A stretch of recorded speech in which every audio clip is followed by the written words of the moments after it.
جوانترین و گەرم و گەشترین سڵاوەکانتان پێشکەش بینەرانی خۆشەویستی تەلەڤیزیۆنی کۆمەڵە. یارمەتی هاوڕێیانی هاوکارم لە خزمەتتاندام بۆ پێشکەشکردنی گەشتی هەواڵەکانی سەر لە بەیانی ڕۆژی یەکشەممە. سەرەتا سەردێڕی گرنگترین هەواڵەکان.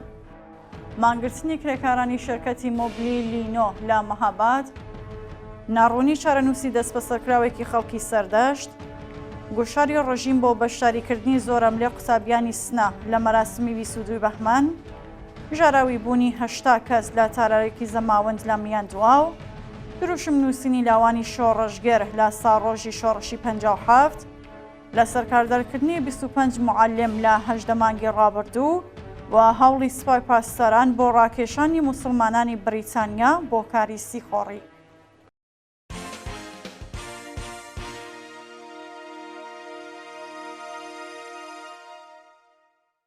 درێژە هەواڵەکان. مانگرتنی کرێکارانی شەرکەتی مۆبلی لینۆ لە مەهاباد. بەپێ هەواڵی گەیشتی و ڕۆژی شەممە 21 ڕێبەندانی 1402 کرێکارانی شەرکەتی مۆبلی لینۆ لە شاری مەهاباد لە ناڕزایەتی بە نەجەنی داخوازیەکانیان دەستیان لە کارکێشایەوە و مانیان گرت. بەپێ راپۆرتی کۆمیتەی لاوانی شۆڕژگیری سووری مەهاباد لە گروپە بەشدارەکانی شۆڕشی ژینە، کرێکارانی شەرکەتی مۆبلی لینۆ لە ناڕزایەتی بە نەجانی حەقدەست و مەزایە دەستیان لە کارکێشایەوە و مانیان گرتووە. کرێکارانی ناڕازی هەروەها خوازیاری چوونەسەرەوەی ئاستی حەقدەست بە پێهێڵی هەژاری، کەمکردنەوەی سەعاتی کار و زابینکردنی ئەمکاناتی ڕەفاهی بوون. دەست بەسەرکردنی هاوڵاتیەک لە شاری کامیاران. ڕۆژی چوارشەممە 18 ڕێبەندانی 1402 هاوڵاتیەکی خەڵکی کامیاران بە ناوی کارزان ئاسم تەمەن 27 ساڵ لەلایەن ئیسڵاحاتی سوپای پاسدارانەوە دەست بەسەرکرا. بەپێ راپۆرسەکان کارزان ئاسم لە بازگای پشکنینی شاری کامیاران لەلایەن هێزەکانی ئیسڵاحاتی سوپای پاسدارانەوە دەست بەسەرکراوە. تا کاتی داڕشتنی ئەم هەواڵە هیچ زانیاریەکی وەرد لەسەر هۆکاری بەندکران و شوێنی ڕاگیرانی ناوبراو لە بەردەستان نییە. ناڕوونی چارەنووسی دەست بەسەرکراوێکی خەڵکی سەردەشت. بەپێ راپۆرتی ناوەندەکانی مافی مرۆڤ، چارەنووسی بایەزید بابەکری تەمەن 25 ساڵ و خەڵکی گوندی دووڵەتووی سەر بە شاری سەردەشت پاش 35 ڕۆژ دەست بەسەرکران بە ناڕوونی ماوەتەوە.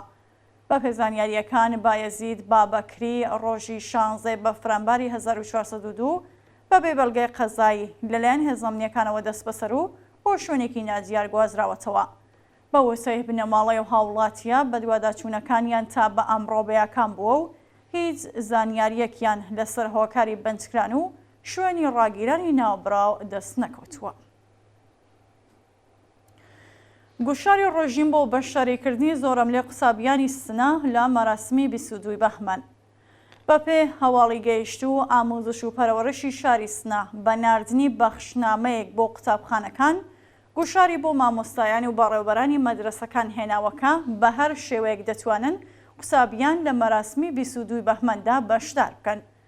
بە وتەی سەرچاوە خۆجەیەکان ئەم بەخشنامە لە 7 خاڵدا پێکاتووە و بەڕوونی لە خاڵی یەکەمدا نووسراوەکە بەشداری هەموو قوتابیان و مامۆستایان لەم ڕێپێوانەدا ئێجباریە. لە درێژەدا ڕایانگەیاندووەکە قوتابیان دەبێت پلاکارد و ئاڵا و بەنێری تایبەت بەم ڕۆژە بەدەستەوە بگرن. هەروەها جەخت کراوەتەوە کە هەموو بەرپرسانی قوتابخانەکان و قوتابیان دەبێت هەتا کۆتایی ڕێپێوانەکە لەوێ بن. ئەگەر قوتابیەک بەشداری نەکات ئەوە دەتوانن پەروەندەی بۆ دروست بکەن و لە پرۆسەی خوێندن دووری بخەنەوە. ژاراوی بوونی 80 کەس لە تالارێکی زەماوەند لە میاندواو. ڕۆژی شەممە 21 ڕێبەندان 80 شارۆمەندی خەڵکی شارستانی میاندواو بەهۆی بڵاوبوونەوەی گازی مۆنۆکسیدی کاربۆن ژاراوی و ڕەوانەی نەخۆشخانەکران. بەپێ راپۆرتەکان لە مەراسمێکی زەماوەند لە تالارێکی شاری میاندواو بەهۆی نەبوونی منی و کەڵک وەرگرتن لە ئامێری گەرمکەرەوەی نائستاندارد، 80 کەس بەهۆی هەڵمژینی گازی مۆنۆکسیدی کاربۆن ژاراوی و ڕەوانەی نەخۆشخانەکراون. بەپێ دوایین زانیاری بەشێک لە بەستەری کراوان تەرخیص کراون، بەڵام ژمارەیەکی زۆر لە ژنان و منداڵان باری تەندروستیان ناجێگیرە و لەژێر چاودێری پزیشکیدان. دروشم نووسینی لاوانی شۆڕژگەر لە ساڕۆژی شۆڕشی 57. ڕۆژی شەممە 21 ڕێبەندان کۆمەڵێک لە لاوانی شۆڕژگەر لە شارە جۆراوجۆرەکانی ئێران هاوکار لەگەڵ ساڕۆژی شۆڕشی گەلانی ئێران لە ساڵی 57 تاوی دیواری شارەکانیان بە دروشمی دژە حکوومەت نەخشاند. بەپێ ئەو وێنە و ڤیدیۆیانەی بەدەستمان گەیشتووە کچان و کوڕانی ئازادیخواز و بەرابەری سەڵاب لە شارە جۆراوجۆرەکانی ئێران دروشمەکانی جەنگی ئێمە تەنیا ڕووخانی کۆماری ئیسلامیە، مەرگ بۆ خامنەئی، مەرگ بۆ کۆماری ئیسلامی، ژن ژیان ئازادی، مەرگ بۆ دیکتاتۆر، مەرگ بۆ سوپایی و بەسیجی و جێژنی کۆتایی دەسەڵاتتان نزیکەیان لەسەر دیوارەکاندا نووسیوە. تێکشوونی باری تەندروستی زەردەشت ئەحمەدی ڕاغب بەهۆی مانگرتن. زەردەشت ئەحمەدی ڕاغب پێشتر لەلایەن لەقی 26 جادگای انقلابی کەرەجەوە بە تۆمەتی ئیجماع و تەبانی دژ بە ئەمنیەتی نەتەوەیی و تەبلیغ دژی نیزام بە 3 ساڵ و 9 مانگ زیندانی تەعزیری مەحکوم کرابوو. ئەو بەنجکراوە سیاسیە لە ناڕزایەتی بە پەروەندەسازی ناوەندە ئەمنیەتیەکان و سەپاندنی سزا بەسەریدا دەستی داوەتە مانگرتن لە خواردن. پاش 8 هەفتە مانگرتن کێشی زەردەشت بە تەواوەتی دابەزیوە و گیانی لە مەترسیدایە. سەپاندنی زیندان بەسەر دوو شالاکی مەدەنی و سیاسی. بەپێ راپۆرتی کانونی مافی مرۆڤی ئێران، عەلی ناروئی شارۆمەندی بەلوچی خەڵکی زاهیدان لەلایەن دەستگای قەزای ڕژیمەوە بە 13 ساڵ و 6 مانگ زیندان مەحکوم کراوە. هەروەها محەممەد پەرهامڤەردەل هۆنەرمەند و شالاکی مەدەنی خەڵکی کەرەج لەلایەن دادگای انقلابیە و شارەوە بە 3 ساڵ و 7 مانگ زیندان سزادراوە. عەلی ناروئی 19 خاکەلێوەی 1402 لەلایەن ئێدارەی سڵاتەوە لە شاری زاهیدان دەست بەسەر و بە بیانووی بەشداری لە ناڕزایەتیەکان پەروەندەی بۆ سازکرا. پاش هێرشی جەیشولعەدل لە ڕێکەوتی هەفتەی پوشبەڕی ئەمساڵ بۆ سەرکەڵانتەری 16 زاهیدان بە سەختی ئەشکەنجە و ناچار بە ئەعترافی ئەجباری کرا. ئەوە لە حاڵێکدایە کە گروپی جەیشولعەدل لە بەیاننامەیەکدا ڕایان گەیاندووەکە عەلی هیچ پەیوەندیەکی بەوانەوە نییە و ئەندامی ئەو گروپە نییە، بەڵام دەستگای قەزای ڕژیم ناوبراوی بە 13 ساڵ و 6 مانگ زیندان سزاداوە. لەلایەکی دیکەوە هۆنەرمەند و چالاکێکی مەدەنی خەڵکی کەرەج بە ناوی محەممەد پەرهامڤەردەل کە لە ڕێکەوتی 25 خەرمانانی 1402 دا دەست بەسەرکرا بوو لەلایەن دادگای انقلابیە و شارەوە بە 5 ساڵ زیندان مەحکوم کرا، بەڵام حکومەکەی لە دادگای پێداچوونەوە بۆ 3 ساڵ و 7 مانگ زیندانی تەعزیری کەم کرایەوە. لە سەرکاردەرکردنی 25 معالیم لە 18 مانگی ڕابردوودا. بەپێ راپۆرتی شۆرای سنفی فەرهەنگیان ئێران لە ماوەی 1 ساڵ و نیوی ڕابردوو هاوکات لەگەڵ بزوستنەوەی ژن ژیان ئازادی تا بە ئەمڕۆ بەلانی کەم 25 چالاکی سنفی فەرهەنگی لە ئامۆزش و پەروەرەشدا دەرکراون یان ناچار بە خانەنشینی ئێجباری بوون. لە تەنیشت ئەو 25 چالاکە سنفیە بێکارکراوە بۆ زیاتر لە 6 معالیم لە دادگاکانی انقلاب پەروەندە سازکراوە و ئەگەری هەیە ئەوانیش بێکار بکرێن. لە راپۆرتی شۆرای سنفی فەرهەنگیانی ئێراندا ئاماژە بە سارا سیاهپور کراوە کە 6 ساڵ زیندانی بەسەردا سەپێنراوە و ڕەوانێ زیندان کراوە. هەروەها باس لە عازیز قاسمزادە، ئاتکە ڕەجەبی و ژمارەیەکی دیکە لە معالیمانی شەریفی ئامۆزش و پەرەوەرشکراوە کە بەرکینە و غەزەبی کۆماری ئیسلامی کەوتون. کوژرانی هاوڵاتیەکی بەلوچ بەهۆی چەقینەوەی مین لە هیرمەند. ڕۆژی هەینی 20 ڕیبەندان بەهۆی چەقینەوەی مین لە شارستانی هیرمەند هاوڵاتیەکی بەلوچ بە ناوی ئەمینۆڵا سالارزەهی گیانی لەدەستا. بەپێ راپۆرتی کەمپەینی شارەکانی بەلوچ ئەو مینە پاشماوەی مانۆڕی سوپای پاسەران لە شارستانی هیرمەند بووە کە لەلایەنەوە گروپەوە پوشەڵ نەکراوەتەوە.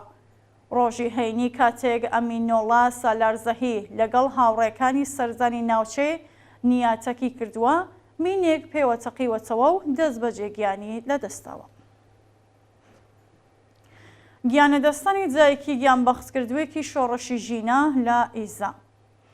ڕۆژی شەمە 21 ڕێبەندانی 1402 هایدا موئمنی بیتزەرد دایکی هەمیشە زیندوو سپهر مەقسوودی گیانبەختکردووی شۆڕشی ژینە لە شاری ئیزا گیانی لەدەستا. سپهر مەقسوودی تەمەن 14 ساڵ 25 خەزەڵوەری 1402 لە ڕەوتی ناڕزایەتیەکانی شاری ئیزا بە چەقەی هێزەکانی ڕژیم گیانی بەخت کرد. دایکی ئەو هەمیشە زیندووە لە ماوەی 1 ساڵی ڕابردوودا زەجر و ئازارێکی زۆری کێشا و بەردەوام خۆی و بنەماڵەکەی لەژێر گوشاری ناوەندە ئەمنیەتیەکاندا بوون. ڕۆژی شەممە ئەو جای کە دادخوازە ماڵاوایی لە ژیان کرد و بڕیارە مەراسمی پرسە و سەرخۆشیەکەی لە گۆڕستانی بیتزەردی ئیزا بەڕێوە بچێت. دووە هەواڵ هەوڵی سوپای پاسداران بۆ ڕاکێشانی موسڵمانانی بریتانیا بۆ کاری سیخۆڕی. ڕۆژنامەی دیلی میلی چاپی بریتانیا لە زاری بەرپرسانی بریتانیا و ئیسرائیلەوە ڕایگەیاند کە موسڵمانانی بریتانیا کە بۆ زیارەت دێنە ئێران و عێراق لەلایەن سوپای پاسدارانەوە بۆ سیخۆڕیکردنی نەیارانی کۆماری ئیسلامی و یەهودیەکانی بریتانیادا هەندەدرێن.